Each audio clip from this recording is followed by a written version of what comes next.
नमस्कार भक्तों, सरस्वती गायत्री विशेष रूप से देवी सरस्वती की पूजा करने और उनका आशीर्वाद पाने के लिए किया जाता है। यह लोगों को शिक्षा, कला और अन्य रचनात्मक क्षेत्रों में बेहतर प्रदर्शन करने में मदद करता है। विद्यार्थियों के लिए यह गायत्री मंत्र बहुत सहायक होता है। यह छात्रों को शांत रखता है, साथ ही छात्रों के मन को मजबूत बनाता है। सरस्वती गायत्री मंत्र है ओम सरस्वत्यै विद्महे ब्रह्मपुत्र्यै धीमहि तन्नो देवी प्रचोदयात्। ओम सरस्वत्यै विद्महे ब्रह्मपुत्र्यै धीमहि तन्नो देवी प्रचोदयात्। ओम सरस्वत्यै विद्महे ब्रह्मपुत्र्यै धीमहि तन्नो देवी प्रचोदयात्। ओम सरस्वत्यै विद्महे ब्रह्मपुत्र्यै धीमहि तन्नो देवी प्रचोदयात्। ओम सरस्वत्यै विद्महे ब्रह्मपुत्र्यै धीमहि तन्नो देवी प्रचोदयात्। ओम सरस्वत्यै विद्महे ब्रह्मपुत्र्यै धीमहि तन्नो देवी प्रचोदयात्। ओम सरस्वत्यै विद्महे ब्रह्मपुत्र्यै धीमहि तन्नो देवी प्रचोदयात्।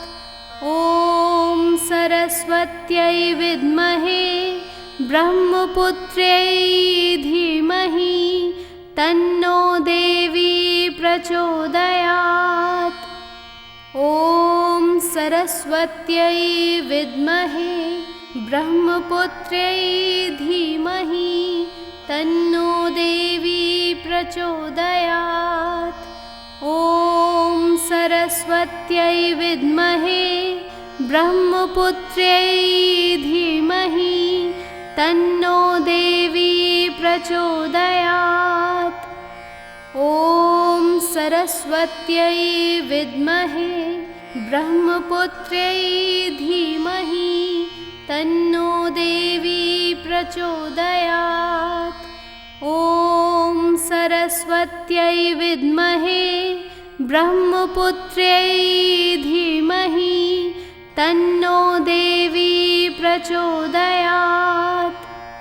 ओम सरस्वत्यै विद्महे ब्रह्मपुत्र्यै धीमहि तन्नो देवी प्रचोदयात्। ओम सरस्वत्यै विद्महे ब्रह्मपुत्र्यै धीमहि तन्नो देवी प्रचोदयात्।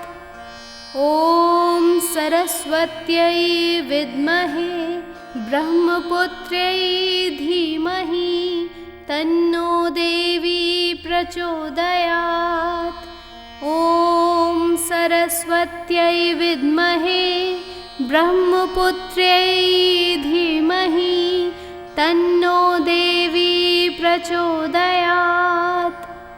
ओम सरस्वत्यै विद्महे ब्रह्मपुत्र्यै धीमहि तन्नो देवी प्रचोदयात्।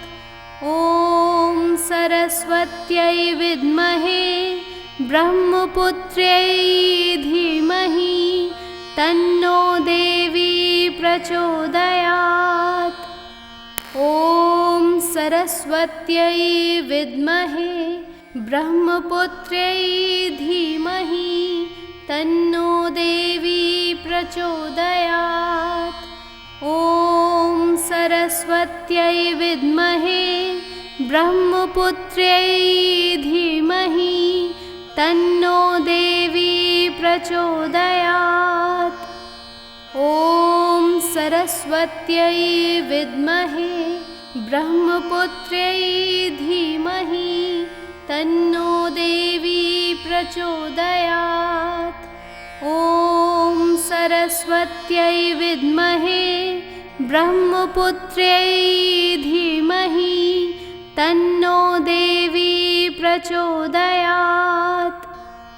ॐ सरस्वत्यै विद्महे ब्रह्मपुत्र्यै धीमहि तन्नो देवी प्रचोदयात्।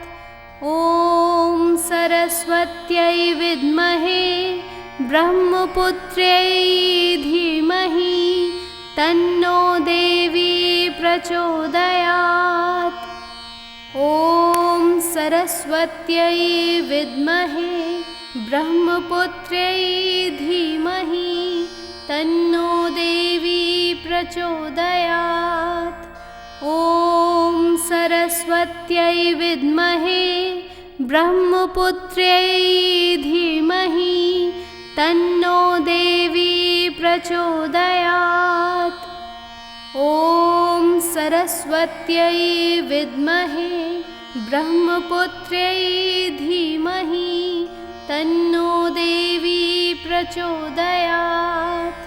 ॐ सरस्वत्यै विद्महे ब्रह्मपुत्र्यै धीमहि तन्नो देवी प्रचोदयात्।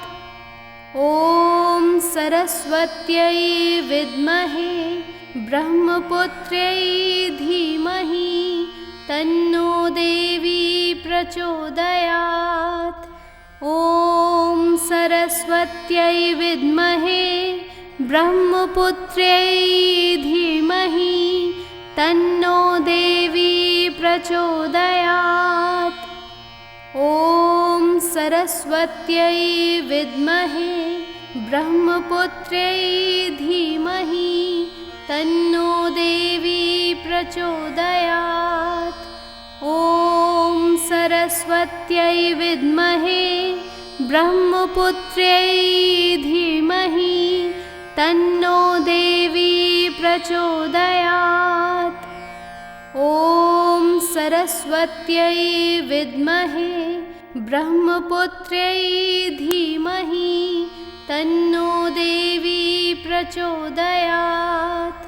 ॐ सरस्वत्यै विद्महे ब्रह्मपुत्र्यै धीमहि तन्नो देवी प्रचोदयात्।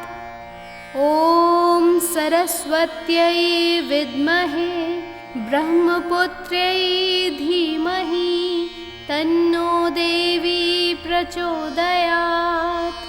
ॐ सरस्वत्यै विद्महे ब्रह्मपुत्र्यै धीमहि तन्नो देवी प्रचोदयात्। ॐ सरस्वत्यै विद्महे ब्रह्मपुत्र्यै धीमहि तन्नो देवी प्रचोदयात्। ॐ सरस्वत्यै विद्महे ब्रह्मपुत्र्यै धीमहि तन्नो देवी प्रचोदयात्। ॐ सरस्वत्यै विद्महे ब्रह्मपुत्र्यै धीमहि तन्नो देवी प्रचोदयात्। ॐ सरस्वत्यै विद्महे ब्रह्मपुत्र्यै धीमहि तन्नो देवी प्रचोदयात्। ॐ सरस्वत्यै विद्महे ब्रह्मपुत्र्यै धीमहि तन्नो देवी प्रचोदयात्। ॐ सरस्वत्यै विद्महे ब्रह्मपुत्र्यै धीमहि तन्नो देवी प्रचोदयात्। ॐ सरस्वत्यै विद्महे ब्रह्मपुत्र्यै धीमहि तन्नो देवी प्रचोदयात्। ॐ सरस्वत्यै विद्महे ब्रह्मपुत्र्यै धीमहि तन्नो देवी प्रचोदयात्। ॐ सरस्वत्यै विद्महे ब्रह्मपुत्र्यै धीमहि तन्नो देवी प्रचोदयात्। ॐ सरस्वत्यै विद्महे ब्रह्मपुत्र्यै धीमहि तन्नो देवी प्रचोदयात्। ॐ सरस्वत्यै विद्महे ब्रह्मपुत्र्यै धीमहि तन्नो देवी प्रचोदयात्।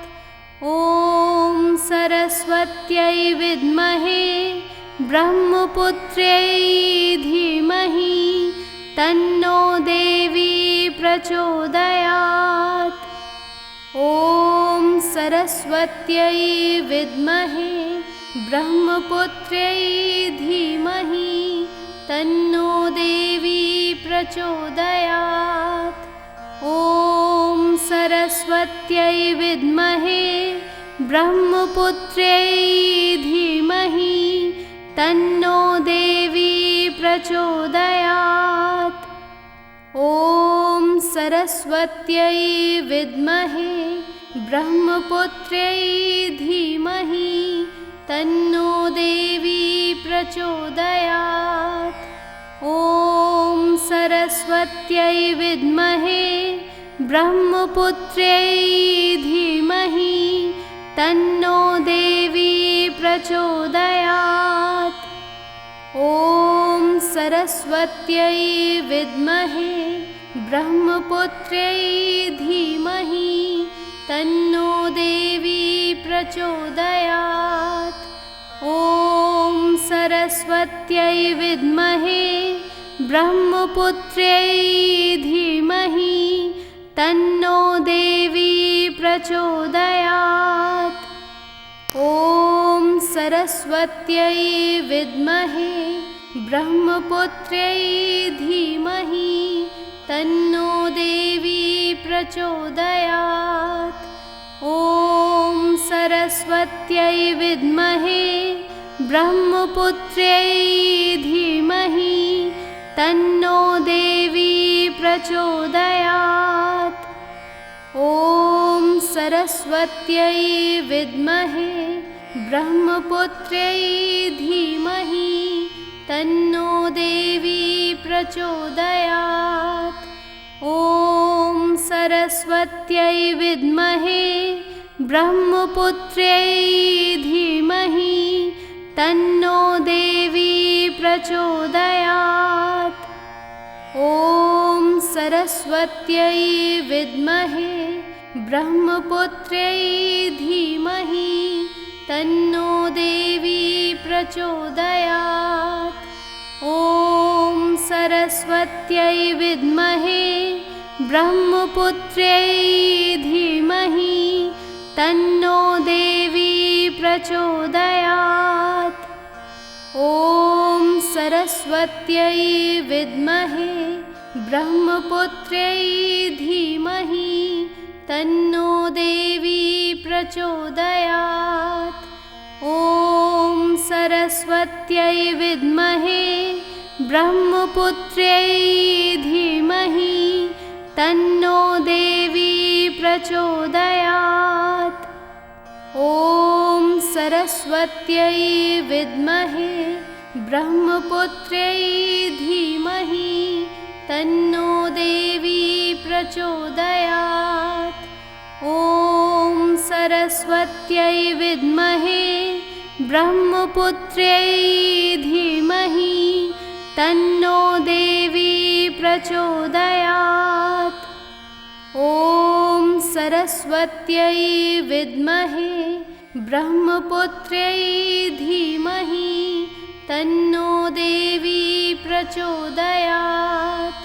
ॐ सरस्वत्यै विद्महे ब्रह्मपुत्र्यै धीमहि तन्नो देवी प्रचोदयात्। अर्थात मुझे माँ सरस्वती का ध्यान करने दो, हे ब्रह्मदेव की पत्नी, मुझे उच्च बुद्धि दो, मेरे मन को प्रकाशित करो। इस मंत्र का जाप सुबह के समय आप कर सकते हैं। 21 दिनों के लिए 64 बार आपको इस मंत्र का जाप करना है। इस मंत्र का जाप कोई भी कर सकता है और इस मंत्र का जाप करते समय आप पूर्व दिशा की ओर मुख करके बैठें और सभी भक्तजन एक बार फिर अपने दोनों हाथ उठाकर सच्चे मन से मेरे साथ बोलेंगे, सरस्वती माता की जय।